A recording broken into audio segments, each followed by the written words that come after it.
Basahin natin ang 5:19 ng Santiago. Mga kapatid ko, kung ang sino man sa inyo ay nalilihis sa katotohanan at siya'y papagbaliking loob ng sino man, ay alamin nito na ang nagpapabalik loob ng isang makasalanan mula sa kamalian ng lakad niya ay magliligtas ng isang kaluluwa sa kamatayan at magtatakip ng karamihang kasalanan. Yung salitang naliligaw sa katotohanan ng sinuman, papagbaliking loob siya ng sinuman.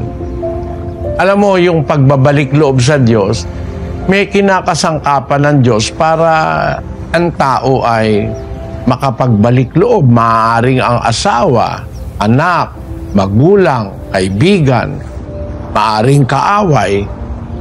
Ang Diyos kasi ay maraming kaparaanan ng pagtawag sa tao. Kagaya halimbawa nung naganap doon sa mga unang alagad, nung mabalitaan nung kapatid ni Pedro, ng Mesias, ang Panginoong Jesus, talita niya sa kanyang kapatid. Tapos binalita doon sa isa pa. Tapos binalita sa isa pa. Nagkakadugtong-dugtong para ang tao madala sa Diyos. May kinakasangkapan. Ang asawa ko minsan kasangkapan ang asawa sa asawa. Yung nasa Korinto, ang sabi doon sa unang Korinto 7, sapagkat ang lalaking hindi sumasampalataya ay nagiging banal sa pamamagitan ng kaniyang asawa, at ang babaeng hindi sumasampalataya ay nagiging banal sa pamamagitan ng kaniyang asawa. So, kasangkapan ng Diyos yung lalaki sa babae, yung babae sa lalaki.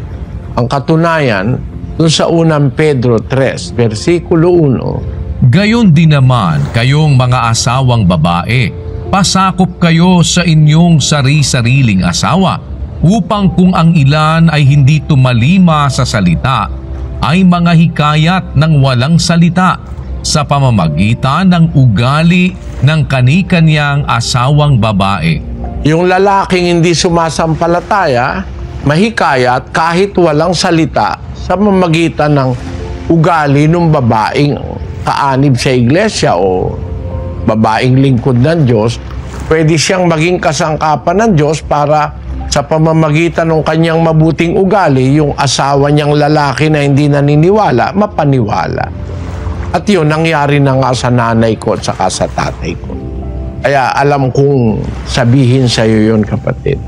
Yun ang paraan. Kaibigan mo, kamag-anak mo, kasama mo sa trabaho, kailangan makakita sa iyo ng katwiran.